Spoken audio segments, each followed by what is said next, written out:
Okay तो phone पे बात करने जा रहे हैं आज हम जितेंद्र जी से, जो 125 करोड़ की, इनफैक्ट 135 करोड़ के आसपास की जनसंख्या वाले हिंदुस्तान में इकलौते ऐसे व्यक्ति हैं जो शहीदों के परिवार को उनकी शहादत के बाद, उनकी वीर गति को प्राप्त होने के बाद पत्र लिखना नहीं छोड़ते, उनके परिवार से संपर्क करना नहीं छोड़ते, उनको ये एहसास दिलाते हैं कि आपका बेटा मरा नहीं है, वो ज़िंदा है। उनको एहसास दिलाते हैं कि आप अकेले नहीं हो, भले कोई आपके साथ हो या ना हो, लेकिन वो हमेशा हर किसी जवान के परिवार को याद रखते हैं। तो आज उस महान आत्मा से, उस महान व्यक्ति से हम फ़ोन पे बात करने जा रहे हैं। इनका वीडियो मैं पहले बना चुका हूँ, सो लेट्स सी।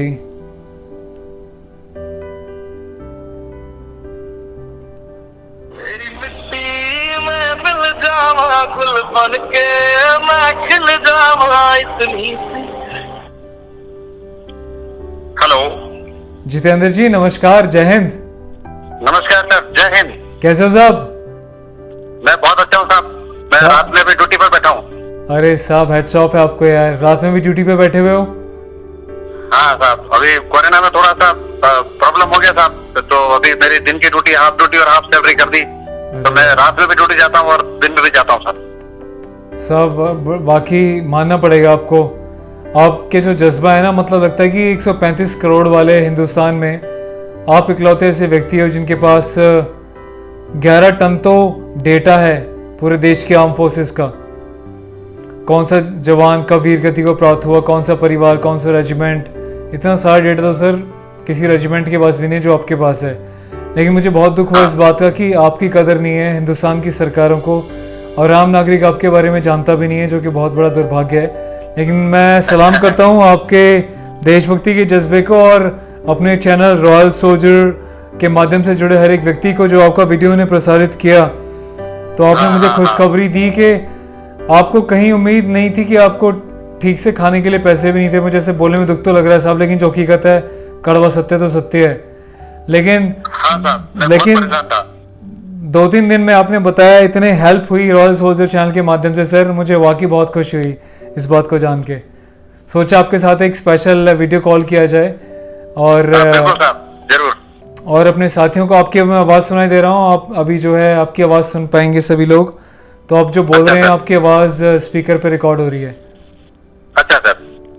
जी जितेंद्र जी, तो उम्मीद करता हूँ कि रॉयल सोल्जर के माध्यम से जो थोड़ा बहुत भी किसी ने अपना योगदान दिया, आपको भी थोड़ा बेटर लग रहा है, अभी आप खुश हो?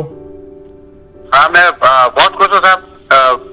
मैं सोचता था कि ये अभी मेरा हाफ ड्यूटी हो गया तो मैं बहुत परेशान था। मैंने सारी सिक्योरिटी एजेंसी में चला गया, लेकिन साहब अभी सारे उपक्रम बंद है, तो जहाँ 4 घाट थे वहाँ 1 घाट से ही काम चल रहा है, तो कहीं नौकरी नहीं मिली साहब। मेरा मोबाइल फोन भी 12 सितंबर को बंद होने वाला था साहब, तो मैंने 25 तारीख से बहुत तेज गति से शहीद परिवारों से बात करना चालू कर दिया था। मैंने कहा पता नहीं फिर कब बात होनी हो साहब। परेशान था, मेरा सब ज्यादा लफड़ा हो गया था, वो सब मेरे घर का खाने का सामान भी सब खत्म था साहब। मैं बहुत दिन से आप मोबाइल नंबर, ये बैंक का खाता नंबर मांगा था कि जब 10,000 मिल रहे थे साहब तो जीवन भी चल रहा था और देशभक्ति भी चल रही थी साहब। फिर मैं बहुत परेशान हो गया, तो फिर मैंने आपको बताया, और मैं ज्यादा साहब मैं 20,000 रुपए तक ऐसा सोचता था कि 20,000 रुपए आ गया साहब, तो फिर ये कोरोना से गाड़ी बाहर निकल जाएगी। 2-3 महीने बाद जब सब देश में बीमारी चली जाएगी तो फिर दोबारा नौकरी मिल जाएगी साहब, फिर सब सही हो जाएगा। मैं इतना ही सोचता था साहब, पर ये अब 1,63,000 रुपए साहब अभी शाम तक मेरे खाते में आ गया था। आज 9 तारीख के शाम तक अभी ये बहुत ज्यादा है साहब मेरे लिए। मैं इतने मेरे खाते में कभी इतना पैसा आया नहीं साहब। मेरे 21 साल की सिक्योरिटी में मैंने 2-3 बार पीएफ ले लिया, पर वो सब 15,000, 25,000, 40,000 ऐसा ही आया था साहब अभी तक। बाकी इतने खाते में ये 5-6 अंक में पैसा आ रहे मेरे को, मैं देखता हूँ ध्यान से, फिर पढ़ता हूँ साहब कि इतने पैसे हो गए।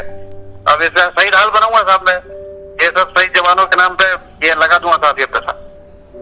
सर मानना पड़ेगा, बिल्कुल हैट्स ऑफ है साहब आपको, आपके जज्बे को, आपकी देशभक्ति को। तो आपने देखो, आपने बात समझी जितेंद्र जी की। जितेंद्र जी ये कह रहे हैं कि इनका फ़ोन भी जो है रिचार्ज नहीं था। इनको उम्मीद थी कि शायद 12 तारीख को इनका फ़ोन बंद हो जाएगा, उसको रिचार्ज कराने के लिए पैसे नहीं थे इनके पास, क्योंकि नौकरी छूट चुकी थी, खाने के लिए भी ठीक से पैसे नहीं थे। उसके बाद अचानक से जो रॉयल सोल्जर चैनल के माध्यम से आप सभी से मैंने इनके बारे में बताया, तो आप लोगों ने यार जिस जिसने एक एक रुपया भी सपोर्ट किया है ना, बिल्कुल दिल से हेड्स ऑफ है यार, मेरे पास वर्ड नहीं आपको थैंक्स बोलने के लिए यार, सीरियसली दिल से सैल्यूट यार। ये सब पूरे देश को साहब, मेरी आवाज कोई सुन रहा है साहब तो सबको सुना दो साहब। और ये रॉयल सोल्जर ग्रुप के से जुड़े हुए सब लोगों को मेरा बहुत धन्यवाद साहब। इसमें विनोद कुंवर साहब ने 10,000 रुपए डाले थे साहब। किसने किसने 10,000 रुपए बम्बई से। अच्छा हाँ, वो 1/11 गोरखा के हैं। और मैं साहब उस 1 रुपया डालने वाले वो जमुना लाल का भी उतना ही शुक्रगुजार हूँ क्या बात। जितने साहब ये विनोद साहब का, क्योंकि मैं जानता था साहब कि जब 2001 में जब ये 15 पैसे से बढ़ के और पोस्टकार्ड 25 पैसे का हो गया तो मेरा मन दुखी था साहब, क्योंकि उस टाइम पे ये 1 रुपए के 6 आते थे और फिर 4 ही आने लगे साहब। तो जतिंदर सिंह को 1 रुपए की कीमत अच्छी तरह पता है साहब, बहुत अच्छी तरह पता है। जितेंद्र जी ने जानते हो भी क्या बोला कि पोस्ट कार्ड पहले 15 पैसे का आता था, फिर 25 पैसे का हुआ। वो जो पैसे दर पैसे बढ़े, इनकी धड़कन बढ़ती थी कि मैं शहीदों को पत्र कैसे लिखूंगा। पोस्ट कार्ड के माध्यम से ही ये वीर जवानों के परिवार को पत्र लिखा करते हैं। तो साहब अभी तक आप कितने वीरगति को प्राप्त जवानों के परिवारों को खत लिख चुके हैं और कब से लिख रहे हैं? ये 7,500 7,000 ऐसे कुछ ऐसे पत्र लिख दिए साहब। फिर जब मैं परेशान था साहब, जब पोस्ट कार्ड के पैसे बढ़े साहब, जब ये 25 पैसे का हुआ साहब, तो मैं दिल्ली महाप्रधानमंत्री को पत्र लिखता था कि पोस्ट कार्ड के पैसे नहीं बढ़ाए जाए साहब, क्योंकि मैं शहीद परिवार को पत्र लिखता हूँ। लेकिन माँ मेरी बात कभी सुनी नहीं साहब। मैंने 15-16 साल तक माँ पे पत्र लिखे और 2008 में मैं ज्यादा परेशान था साहब, जब मेरी 3-3.5 हजार रुपए तनख्वाह थी और ये पोस्ट कार्ड के पैसे 25 पैसे से बढ़ा के फिर दोबारा 50 पैसे कर दिए। बाकी अब मेरा मन खुश है साहब। अभी राजपूत रेजिमेंट से एक कर्नल साहब है, वो ये मेरा जुनून हमेशा आबाद रहे, इसलिए वो मेरे को पोस्ट कार्ड भेजते हैं साहब। पूरे जीवन भर मुझे पोस्ट कार्ड देंगे साहब, साहब ने मुझे बोला। क्या नाम है साहब का? राजपूत रेजिमेंट से? हाँ, वो साहब ने मुझे बोला है साहब कि आप जीवन भर कहीं मेरा नाम नहीं ले पाएंगे। वो इस समय म्यांमार बॉर्डर पे है साहब, ये मुझे पता है। वो कभी कभी मुझसे बात करते हैं साहब। हेड्स ऑफ है। कर्नल साहब है? वो राजपूत रेजिमेंट में कर्नल साहब है साहब। उन्होंने मुझे उनकी यूनिट का एक ट्रैक नोट भी भेजा है और कि आप जहाँ भी जाए तो राजपूत रेजिमेंट को रिप्रेजेंट करें। क्या बात है। हेड्स ऑफ है यार ऐसे रेजिमेंटल ऑफिसर को जो अपने देश के लिए एक ऐसे इंसान को पहचानता है जो देश के लिए सच्ची जिंदगी जी रहा है यार। Thank you so much sir if you are hearing my voice here. और उन्होंने साहब मुझे एक सर्टिफिकेट भी बना के दिया है राजपूत रेजिमेंट का। बोले आप कहीं कोई आप पूछताछ करें क्यों लिखते हो तो कहीं क्या है, तो बोले आप ये बता देना। उसमें बहुत बड़ी मोहर लगी है राजपूत रेजिमेंट सेक्टर की। ओके, जैसे मुझे पत्र लिखने की अनुमति है। क्या बात है। राजपूताना रेजिमेंट को दिल से हेड्स ऑफ है, सलाम है अफसरान को जिन्होंने इतना हौसला दिया जितेंद्र जी को। थैंक यू सो मच साहब। मैं चाहूँगा कोई ऐसा एक अनोखा कुछ ऐसा किस्सा सुनाए फौज का इंटरेस्टिंग, जो मुझे लगता है कि हमारे दर्शकों ने कभी सुना नहीं होगा मीडिया के माध्यम से। और पहले तो मैं कहना चाहूँगा, जैसे कि आप जानते हो कि मैं तो बॉलीवुड का बॉयकॉट कर चुका हूँ। बॉलीवुड वाले लोग हमारे ऊपर जो है देश की आर्म फोर्सेस के ऊपर, आप जैसे हमारे लोगों के ऊपर मूवीज़ बनाते हैं, यूनिफॉर्म तो दिखाते हैं, पर एक्चुअल में कितनी बड़ी देशभक्ति है उनकी, ऐसा आपसे सुनने को मुझे मिला। और हम भी जानते हैं इतनी उम्र हो गई है अभी। तो साहब मुझे थोड़ा सा बताएंगे ज़रा, आपने मुझे बताया था कि भैरव सिंह जो है बॉर्डर मूवी के अभी तक जिंदा हैं, और आप जब मूवी के भैरव सिंह सुनील शेट्टी से मिले, क्या वो वाकया था, क्या आपके साथ हुआ? सर थोड़ा चाहूंगा आप प्लीज बताएं सच्चाई, ताकि देश को पता चले। वो दिल्ली में सम्मान समारोह था साहब, वहाँ भैरव सिंह जी ने सम्मान किया था साहब मेरा, तो बटर फिल्म वाले सुनील शेट्टी ने। हाँ, सुनील शेट्टी नाम है साहब उनका साहब। जी जी, मैं सिनेमा नहीं देखूं साहब, मैं ज्यादा इसलिए मैं जानता नहीं साहब, पर मैंने वाटर पिक्चर तो देखी है साहब। जी साहब, जी सर, समझ सकता हूँ मैं। तो वहाँ मेरा सम्मान किया था साहब दिल्ली में। वो जगह का नाम साहब कंट्रीब्यूशन हॉल है साहब, जहाँ सम्मान हुआ था। Contribution hall Delhi? हाँ साहब। तो वहाँ साहब मैंने कुछ 2 मिनट का साहब मेरे को बोलना था साहब, वो साहब बोले इतनी दूर से आप आए हो, तो मैंने कुछ बोल दिया साहब। मैंने कहा ये बॉर्डर फिल्म के भैरव सिंह जी यहाँ बैठे हैं, उन्होंने गाना गा दिया संदेश आते हैं, पर 21 साल से इस परंपरा को मैंने पालन किया और आज 6,500 इतने शहीद परिवार से मेरा फोन पे संपर्क है, इतने शहीद परिवार से बात करता हूँ, संदेश से मैंने इतने लिखे। तो वो भैरव सिंह जी ने उनके मैनेजर साहब थे, उनको मेरा पूरा पता जानकारी सब नंबर लेने के लिए बोल दिया। तो फिर साहब मैं वहां से दिल्ली से घर आ गया। फिर मैंने 4-6 महीने बाद सोचा कि एक शहीद हॉल बना देता हूँ जहाँ मेरा ये सब 11 कुंटल धरवार मैं रख सकूँ। मेरी बनाई हुई बहुत सारी मूर्तियां टूट गई साहब। खड़क सिंह की मूर्ति टूट गई, एक करगिल में शहीद हुए थे 6 मई को, 12 जात के थे। और भी गोरखा सिपाहियों की मूर्तियां टूट गई साहब, क्योंकि वो जमाने में खाली मट्टी थी मेरे पास, बिल्कुल कुछ लेने के लिए पैसे नहीं थे, कुछ भी न पेंट भी नहीं किए थे, ऐसे मट्टी में थी। तो मैंने सोचा मेरे कागज खराब हो गए साहब, मैंने पहले कपड़े में बांध के रखे थे, फिर प्लास्टिक में रखे, फिर मैं नई पेटी भी नहीं ला पाया साहब। मैंने भंगार में से ली 2016-17 में, और जब पुराने ताले उसमें लगा के संभाल के कर रखा है। ये सब बॉक्सों में बंद है, इतनी 41,000 शहीद जवानों की यादें। तो मैंने कहा एक हॉल बना दो साहब। तो मैंने भैरव सिंह जी को फोन किया था, वो मैनेजर ने फोन उठाया। तो मैंने बोला साहब मैंने कहा एक हॉल बनाऊं मैंने कहा थोड़ी इसमें रेती कब्जे सीमेंट डाल दोगे क्या? रेती सीमेंट? तो मना कर दिया साहब, बोले साहब ऐसा कुछ काम नहीं करते हैं। तो मैंने पूछा कि आप ने मेरा नंबर क्यों लिया साहब? तो बोले वो साहब आपके ऊपर कोई डॉक्यूमेंट्री बनाना चाहते हैं। तो अच्छा, मैंने कहा ठीक है साहब कोई बात नहीं। तो ये साहब ऐसे बहुत सारे नाम है साहब ऐसे सनेमा वालों के साहब, मैं ज्यादा तो इनको जानता नहीं, पर ऐसे तो प्रकाश झा के भी सेक्रेटरी का फोन आया था। तो यही है साहब, मेरे को कुछ रजिस्टर फाइल कुछ लेनी है, लेमिनेशन करने, पुराने फोटो 30-40-50 साल के कागज है मेरे पास में। तो वो लोग मना कर देते हैं साहब। तो ये मेरे पास सब पूरे देश से कुछ लोगों ने स्टेशनरी की कभी कभी मदद की थी। ये मेरे कुछ वीडियो बनते तो कोई लोग मुझे 1,000-1,500 2,000 रुपए कुछ 2-4 बार मुझे लोगों ने दिए हैं साहब। ये पर वो टाइम पे नहीं आती साहब, और जब जरूरत इतनी होती है कि वो एक बार में मैं सब ला के पैसे खत्म। फिर बाद में साहब कई बार मैं वो पोस्ट कार्ड के ऊपर साहब झंडा बनाता हूँ, तो वो कभी केसर का स्केच पेन खत्म हो गया साहब, तो फिर मैं तनख्वाह मिलने का वेट करता हूँ साहब। कितनी बार मेरा फोन का आपने देखा होगा कि मैंने आपको 12 तारीख बोली साहब, कई बार मेरा फोन 25-26 तारीख को ये रिचार्ज खत्म हो जाता था। तो फिर साहब तनख्वाह मिलने में कभी 5, 6, 7, 8 तारीख होती थी, तो कभी 10 तारीख साहब। इसलिए मैंने 12 तारीख को रिचार्ज कर रखा था कि जब मुझे सैलरी मिले तभी मेरा ये फोन का पैसा खत्म हो साहब। तो 2008 में साहब मैंने फोन लिया था, जब ये ब्लैक एंड व्हाइट साहब, जब मेरा शहीद परिवार से मेरा संपर्क हुआ साहब, तो वो टाइम पे मैं 100 रुपए का बैलेंस डलाता था साहब। जब वहाँ पे जब मेरी 2900 रुपए तनख्वाह थी जब, तो वो टाइम पे साहब मैं 50 पैसे की बात अपने बाप से करता था, और 50 पैसे की बात साहब मैं उस बाप से भी करता था जिसका बेटा इस देश के लिए चला गया। तो वो टाइम पे साहब मुझे बार बार बैलेंस देखना पड़ता था कि कितने पैसे कट गए, क्योंकि साहब पूरे महीने मुझे चलाना पड़ता था। ऐसे दिन मैंने देखे थे साहब। तो ये अभी जब 25-26 अगस्त को जब मैं पूरा बर्बाद हो गया साहब, मेरी नौकरी चली गई, तो यह 3,200 रुपए मेरे कमरे का भाड़ा है साहब। मैंने कहा 5,000 तनख्वाह में कैसे जीव साहब। वो 2008 की याद मेरे को वापस ताजा हो गई थी साहब।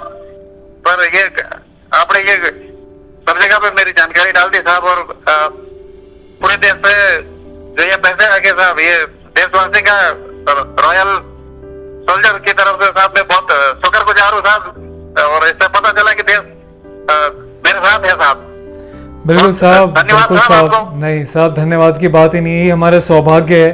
मैं तो कहता हूँ अगर ऊपर से कोई अल्लाह बोलता है, कोई भगवान, कोई कुछ बोलता है, अगर भगवान भी नीचे आ जाए ना और आप और भगवान सामने खड़े हो, तो सबसे पहले मैं आपके चरणों में अपना मस्तक रखूंगा जनाब, क्योंकि आप जो साहब नहीं साहब, आप सिक्योरिटी गार्ड पेशे से हैं। देश का जो एक सच्चा नागरिक है ना, जो आपकी फीलिंग्स को समझ सकता है, उसके लिए आप बहुत कुछ हैं साहब। आप लाइफ से इतना बड़ा सेक्रीफाइस कर रहे हैं हर एक स्थिति में, चाहे गरीबी हो, आप जो मर्जी हो। 3,000 तनख्वाह मिलती थी या 7,000 तनख्वाह मिलती है, आधी सैलरी मिल गई, नौकरी छूट गई सर, फिर भी आप शहीदों के परिवार को पत्र लिखते हैं, उनके माँ बाप को, उनके परिवार को एहसास दिलाते हैं कि मैं आपके साथ हूँ, आपका बेटा भी जिंदा है।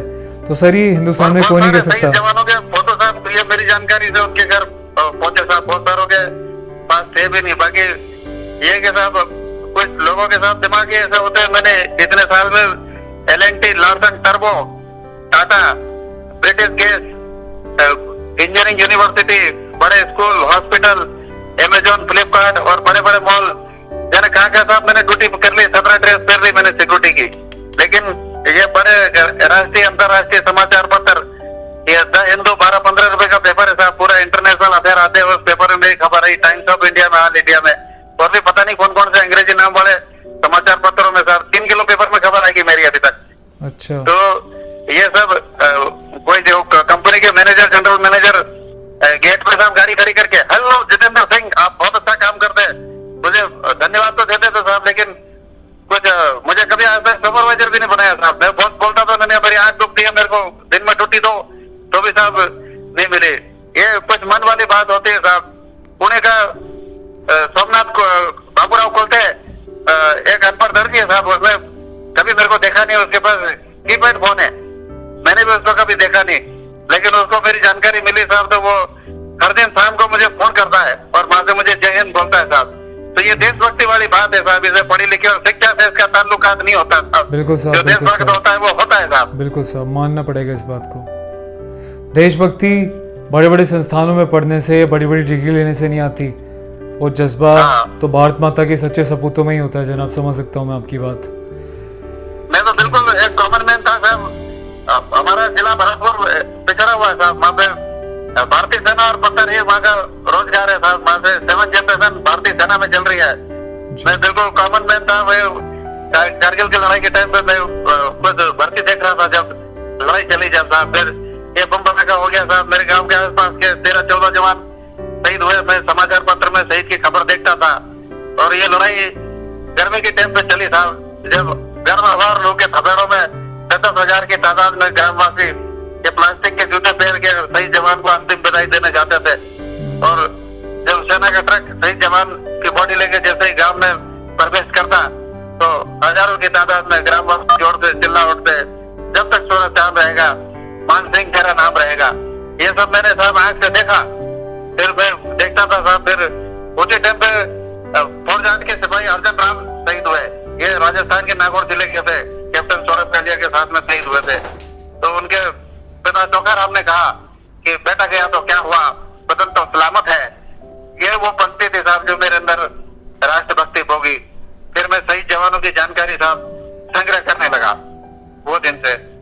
फिर मानना पड़ेगा वो साहब। टाइम पे साहब 2 रुपए नहीं थे साहब, सारे समाचार पत्र हमारे देश के सब ब्लैक एंड व्हाइट ही थे साहब। लेकिन फिर अब हर समाचार पत्र में शहीद की खबर थी। तो मैं हमारे गांव की रेलवे लाइन पे साहब पटरी पे एक तरफ सुबह जाता दिन में और एक तरफ शाम को, वहां से साहब मैंने सारे समाचार पत्र बिने रेलवे लाइन पे सब संभाल के धर रखे हैं साहब अभी तक, बिल्कुल सब बॉक्स में पैक करके।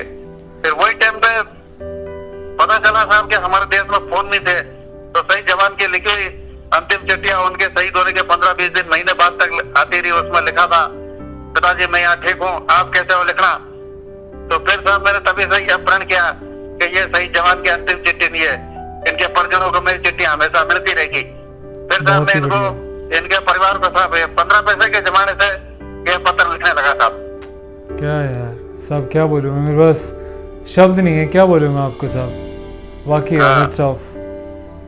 बाकी मेरे गांव के लोग भी साहब, जब साल 2000 आया तो जब मेरे को 20-22 तारीख को साहब समाचार पत्र से पता चल गया था कि मैं दिल्ली में साहब इंडिया गेट पे उस समय के तत्कालीन राष्ट्रपति इंडिया के वहाँ अब्दुल कलाम साहब वहाँ आएंगे और वहाँ करगिल शहीदों को श्रद्धांजलि दी जाएगी। तो मैंने सोचा कि ये 527 जवानों की जानकारी मेरे पास भी है, तो मैं भी श्रद्धांजलि देता हूँ साहब। तो हमारे गाँव के चौराहे में मैं ये सब शहीद के फोटो, वो टाइम पे साहब ये 50 पैसे की फोटोकॉपी होती थी साहब, और वो चंदू फोटोकॉपी वाले ने चारणी नहीं कर दी साहब।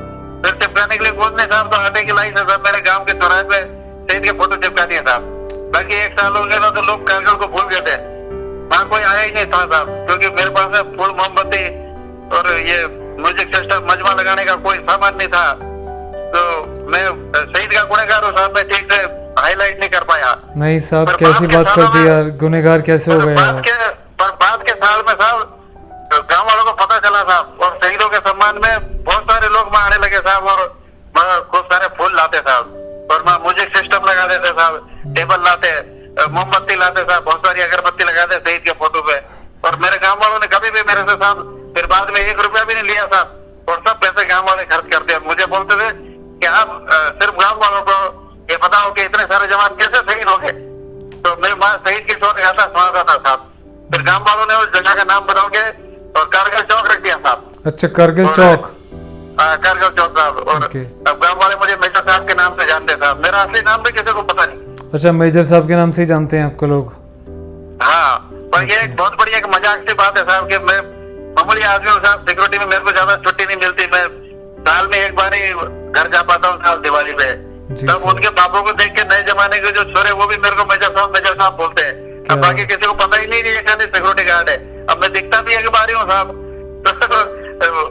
सत्ती में भी वो लोग मेरे को सत्ती का मेजर साहब समझते हैं साहब। जी साहब, जी साहब। साहब क्या बोलूँ मैं आपको, मेजर तो एक ओहदा है, एक रैंक है, बाकी आपका जो ओहदा है हमारे दिलों में वो सर्वोपरि है साहब, उसका कोई मोल नहीं है किसी रैंक से। तो जितेंद्र साहब की सीरीज हम ऐसे ही कंटिन्यू रखेंगे, नए नए अच्छे किस्से आपको बताते रहेंगे। सबको इंटरेस्ट जाते जाते हम कंटिन्यूस इस सीरीज को रखने वाले हैं आपके साथ वार्तालाप में। आपको जाते जाते कोई एक इंटरेस्टिंग सा किस्सा सुनाएंगे किसी वीर शहीद का, ऐसा जो रोंगटे खड़े कर दे। हाँ, ये कारगिल की लड़ाई में साहब जो 527 जवान जो शहीद हुए थे, तो इन शहीद जवानों में साहब 2 जवान ऐसे भी थे साहब। एक गढ़वाल राइफल के सिपाही जवाहर सिंह, इनके पिता कमान सिंह 1971 की लड़ाई में शहीद हुए, और दूसरे वाले सिपाही नरेश कुमार, ये 17 जाट के हैं साहब। इनके माताजी राजस्थान के झुंझुनू जिले में बैठ गया, अब जिंदा है साहब देवनाथी। उनके पति धर्म सिंह 1971 में शहीद हुए।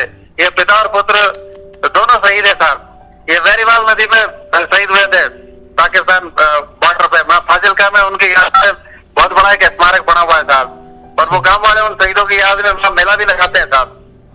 ये फाजिलका में उनका स्मारक है साहब। तो ऐसे परिवार है साहब, जैसे हमारे देश में कोई 20 फैमिली है, एक ही घर के 2-2 जवान शहीद हो गए साहब। ऐसी एक दास्तान मैं आपको सुनाता हूँ। 1962 3 युद्ध के रेवाड़ी के शहीद हैं, काटिन कुमाऊं के सिंहराम और उनके छोटे भाई राम कुमार, ये दोनों चीन युद्ध में शहीद हुए थे 18 नवंबर को। तो जब रजांगला में साहब सिंहराम एथलेटिक्स में पहलवान थे, और मैं उनके घर भी गया हूँ साहब, रेवाड़ी जिले में उनका गांव है धवाना। तो उनके घर वालों ने उस समय का उनका पुराना जो घर है उसको सजो के रख रखा है। मैंने वहाँ देखा साहब, तो वहाँ उनके लड़के हवलदार कृष्ण कुमार उनकी दास्तान सुनाते थे।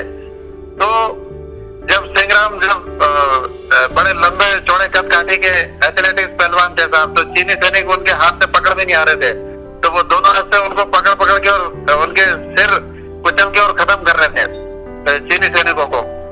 तो सिंहराम को उनके एक साथी जवान ने बताया कि सिंहराम पीछे हट जा, तेरा भाई राम कुमार शहीद हो गया है। तो जब सिंहराम को ये पता चला कि चाइनीज दुश्मन ने मेरा भाई खत्म कर दिया साहब, तो वो और खुकार हो गया। और सिंहराम के ऊपर जब चीनी अफसर की नजर पड़ी, तो उसने सिपाहियों को कहा कि इसको सबसे पहले खत्म करो। तो जब सिंहराम को साहब जब चाइनीज सैनिक ने खत्म किया, तो वहाँ वो चाइनीज भाषा में साहब वहाँ कुछ लिख के गए थे, जिसका हिंदी कुछ ट्रांसफर ये था कि यहाँ हमने भारतीय सेना के वीर जवान को, सिपाही को हमने यहाँ शहादत दी है। तो फिर उस लिखावट में साहब बाद में सिंहराम को फिर चक्कर दिया गया था। ऐसे हमारे देश के वीर जवानों की दास्तान है साहब। क्या बोलूं साहब, मेरे तो रोंगटे से ही खड़े हो गए हैं सुन के। हाँ। हमारे देश के युवा को ये सारी बातें जानना बहुत ज़रूरी कि उनकी सुरक्षा के लिए जो सरहद पे जो जवान बैठा हुआ है ना, जो वॉर फील्ड में जवान खड़ा होता है, उसके मन में क्या जज्बा होता है देश की रक्षा को लेके, भारत माता की आन बान शान को लेके, उस तिरंगे के सम्मान को लेके। और वहीं दूसरी तरफ सोसाइटी के बीचों बीच कभी बॉलीवुड तो कभी कोई आए दिन अपमान करता रहता है, कभी यूनिफॉर्म का, कभी तिरंगे का, कभी नेशनल एम्बलम्स का। तो सब बहुत दुख होता है इन सब चीज़ों को भी देख के। बिल्कुल, और जो हमारे देश में साहब जो जवान जहाँ से शहीद हो रहे हैं वही शहीद हो रहे हैं साहब। बाकी नई जगह से लोग सेना में नहीं जाते। अभी 4 घंटे पहले आज हम 9 सितंबर से को बात कर रहे हैं, 9 सितंबर 2020 को। ये जवान जो गनर भूपेंद्र सिंह 327 मीडियम शहीद हुआ अभी 6 महीने पहले। इसके घर बच्चा पैदा हुआ है साहब। वाह ये इसके लड़के को देखने से पहले शहीद हो गया। 22-23 साल उम्र थी इस जवान की। और पूरे भिवानी जिले में 265-70 शहीद परिवार है साहब। इतने बड़े सैनिक इलाके से आज हमारे देश में शहादत हुई। तो इन वीर जवानों की दास्तान साहब आपके ये रॉयल सोल्जर से आप पूरे देश के सामने लाइए और देश में देशभक्ति लाइए साहब। बिल्कुल साहब, बिल्कुल साहब, वो तो अपनी रोम रोम में अपने रक्त के एक कतरे में है साहब। और आपके माध्यम से हम ऐसी अनोखी कहानियां देश को सुनाते रहेंगे, बताते रहेंगे, जो आज तक ना तो उन्होंने कभी सुनी है, ना उनको कभी कोई मीडिया का बाप भी नहीं सुना सकता। हाँ, और अब ये नए जमाने के साहब जो जितने उच्च शिक्षा प्राप्त करने वाले जो छात्र हैं, ये आपको ऐसी टेक्नोलॉजी विकसित कर दे साहब कि अमेरिका, चीन, जापान और रशिया के तरह हमारे देश का बॉर्डर बना दे, ताकि अब कोई जवान शहीद ही नहीं हो साहब और हमारे देश में खुशहाली आए और फिर किसी के शहीद होने की खबर नहीं आए साहब किसी पेपर में और किसी जितेंद्र सिंह को पत्र लिखना पड़े। अरे साहब, ऐसी देशभक्ति लाए साहब। बिल्कुल साहब, बिल्कुल साहब, जुटे रहेंगे, मरते दम तक करते रहेंगे सर देश के लिए, चिंगारी फूंकते रहेंगे। और मुझे इतना विश्वास है अपने देश के युवा पे कि जो चिंगारी मेरे से लोग फूंक रहे हैं, आप जैसे वीर पूतों की बदौलत, अपने जज्बे की बदौलत एक दिन जरूर रंग लेके आएगी, रंग लाएगी ना दोस्तों। बिल्कुल साहब। और ये रॉयल सोल्जर के सभी फॉलोअर्स और सब देशवासियों का साहब मैं बहुत नतमस्तक होकर फकर गुजार हूँ। मैं बहुत मामूली था आदमी था साहब, मेरे ब्लड फैलता है साहब, मेरे खून में बहुत तेज गति हो रही है साहब खून की, ये बहुत ज्यादा नुकसान को दे दिया साहब। साहब ये सौभाग्य है साहब हमारा, हम सबका सौभाग्य है कि आपके हम अंश भर काम आ पाए। जय हिंद साहब। जय हिंद साहब, जय हिंद, ख्याल रखिएगा अपना। आपसे दोबारा बात करेंगे वीर जवानों की गाथाओं के बारे में और कुछ ऐसी अनसुनी कहानियां सुनने के लिए। जी साहब। जय हिंद साहब। जय हिंद।